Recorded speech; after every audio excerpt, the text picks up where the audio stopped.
Welcome aboard the Carnival Panorama and our 7-day Mexican Riviera cruise adventure, where I'll be sharing the must-see sights while in port, an array of activities available during sea days, and insider tips for your own unforgettable voyage.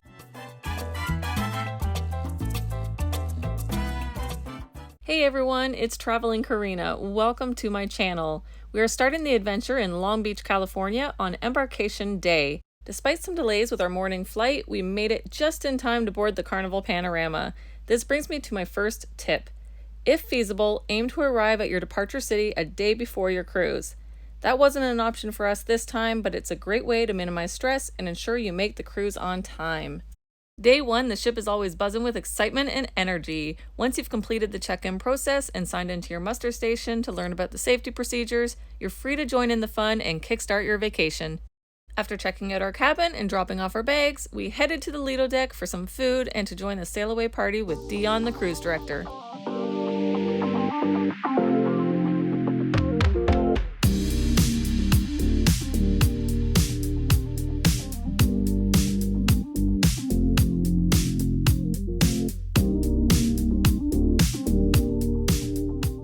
After a quiet and early night, we then enjoyed the first full sea day. For this cruise, I was eager to explore more of what the ship had to offer. I wanted to experience a wide variety of activities to share with my followers and ended up having more fun than I imagined. I tried a few new things, and on this morning, I attended my first arts and crafts session, and what made it even better was that the whole family joined me. We bonded while making greeting cards, and afterwards, they watched me make a fool of myself at the Tina Turner dance lesson.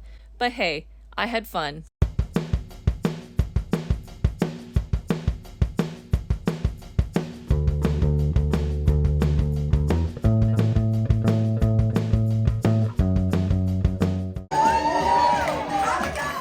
Other highlights of the day included participating in Deal or No Deal as part of the audience, soaking up some much needed sun time, indulging in lunch at the Pig and Anchor lunch buffet, which is only available on sea days, and unwinding with a book on our balcony in the afternoon. The evening of the first sea day was very entertaining and one of my favorites. Dion, the cruise director, took the stage, or perhaps I should say the bar, and captivated the atrium crowd with a Motown-themed night party. Carnival Panorama family, if you having a good time, make some noise right now.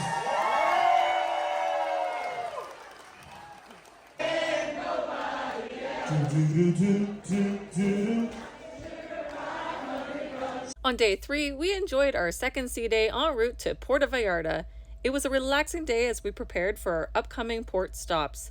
We decided to join the arts and crafts session once again, and this time we made shell bracelets, which was a fun activity and much more difficult than I imagined. I also tried my very first Bloody Mary at the Pig and Anchor bar. I don't have any previous experience, but it was the best. Got my bacon fill for sure, and the crew at this bar were super friendly and entertaining. And to wrap up the day, we had a lively family game of cards. On day 4, we arrived in Puerto Vallarta, Mexico, a port we were excited to visit after missing it on a previous cruise due to inclement weather. Luckily, the weather cooperated this time, and we had a fantastic day exploring. The first thing we did was head to the Malecon and spent most of the morning walking along the lively waterfront boardwalk.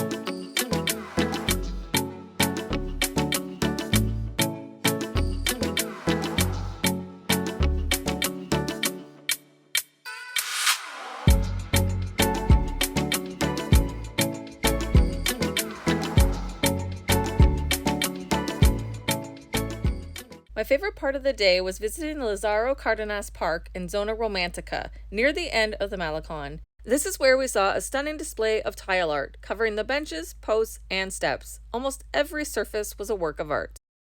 And before heading back to the ship, we took the opportunity to visit the Walmart and indoor mall conveniently located across from the cruise terminals. We also explored the outdoor flea market beside Pier Number 1. For more detailed insights on what to expect at this cruise port and tips on how to get to the Malecon, be sure to check out my dedicated Puerto Vallarta video. You can find the link in the description below. Mazatlan on day 5 was a really fun day. We had been to Mazatlan before, so we were familiar with the blue line that is available to follow to the historic center. I've created another video detailing this blue line and the attractions at the cruise port, so if you're interested, be sure to check that out. I have left a link in the description below. On this day, we wanted to visit places that we missed on our previous vacation, so we followed the blue line once again and visited the cathedral and the market in the historic center. The market was a neat experience because it offered an authentic glimpse into Mexican culture. This is where the locals purchase their fresh food.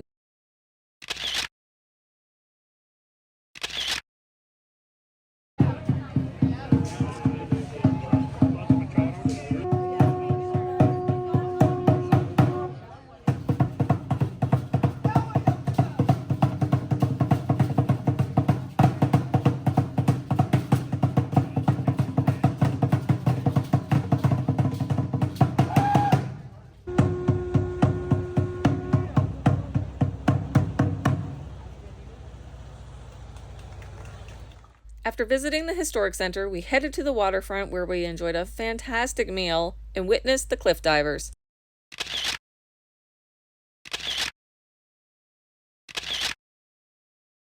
I was informed that the cliff divers perform on days that cruise ships are in port, and they typically finish early afternoon. We arrived around 2 p.m. and noticed that they were starting to pack up, so I recommend visiting early in the day. Also, they rely on tips, so performances only happen once they've received enough contributions from the crowd.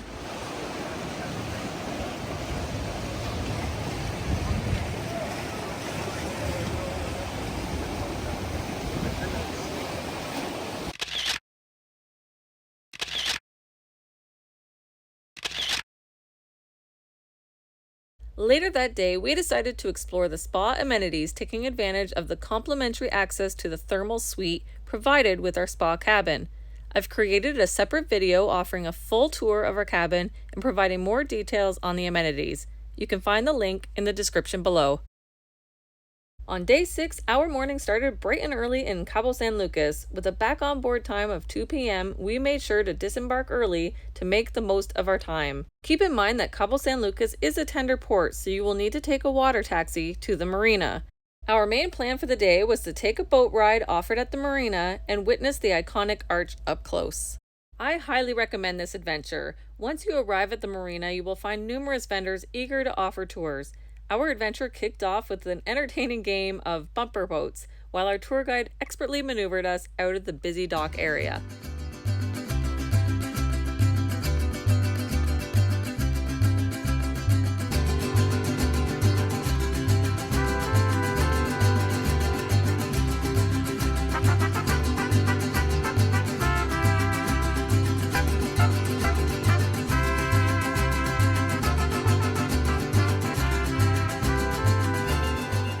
The tour we took lasted approximately 45 minutes, during which we got to see the arch and other notable sights, including Lover's Beach, Divorce Beach on the opposite side, and the Pacific Window.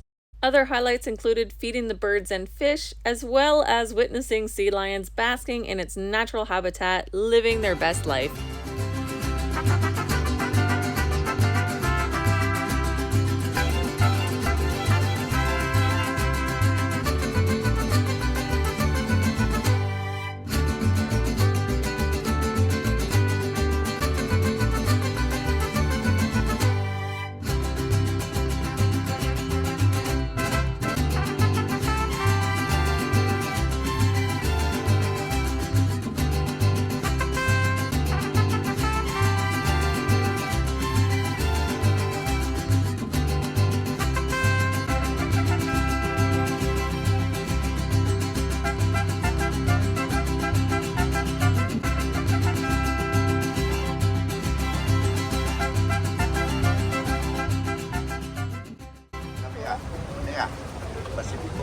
Oh, in here.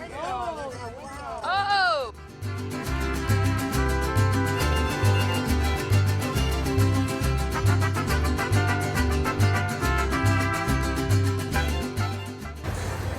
like a little window keyhole.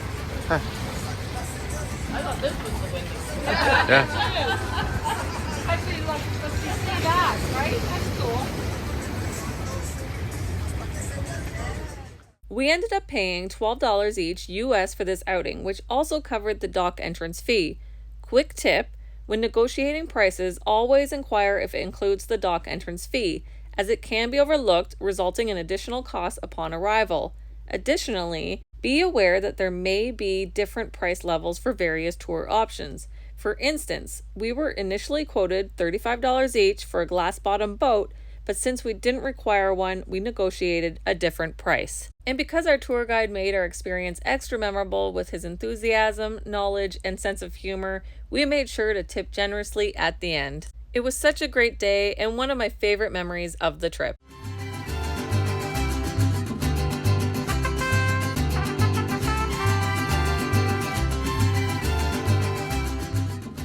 Once we returned to land, we decided to walk around the marina until it was time to reboard the ship. If you head to the right, you'll eventually encounter an indoor mall, while a left turn leads to an area where fishermen come in and get fish weighed. It was a unique experience, and we even had the chance to observe a sea lion up close.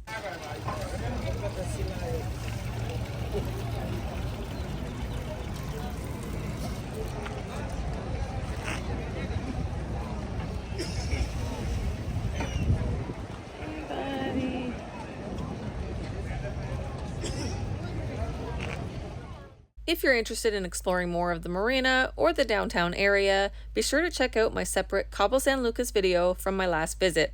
I provide insights on how to get downtown and what to expect at this port. You can find the link in the description below. Since our time in Cabo San Lucas was brief, we had most of the afternoon to enjoy the ship. We decided to participate in a Madonna trivia session. Despite growing up listening to Madonna, I only managed to get 5 songs right. Surprisingly, it seems I wasn't alone, as the highest score was only 8. And then that evening, we enjoyed one of my favorite shows that Carnival puts on, called Celestial Strings, an elegant and powerful dancing and singing production.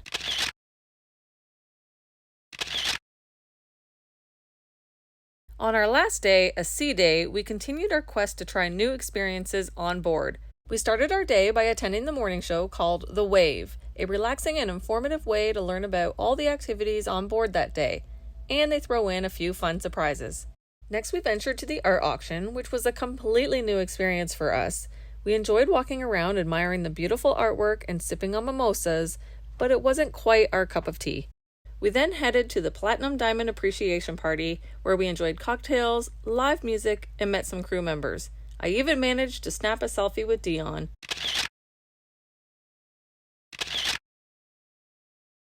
Good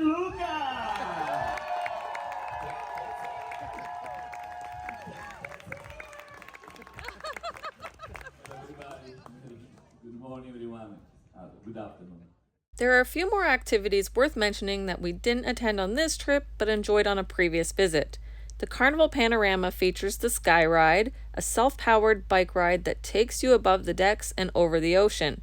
Additionally, there's a silent disco party where everyone wears headphones and can choose between different music stations. And the Carnival Panorama also has the Sky Zone indoor trampoline park. Lots to experience on this beautiful ship. And now it's time to pack up and head home. It's always sad to leave, but the memories will last a lifetime. Thank you for watching, and happy cruising.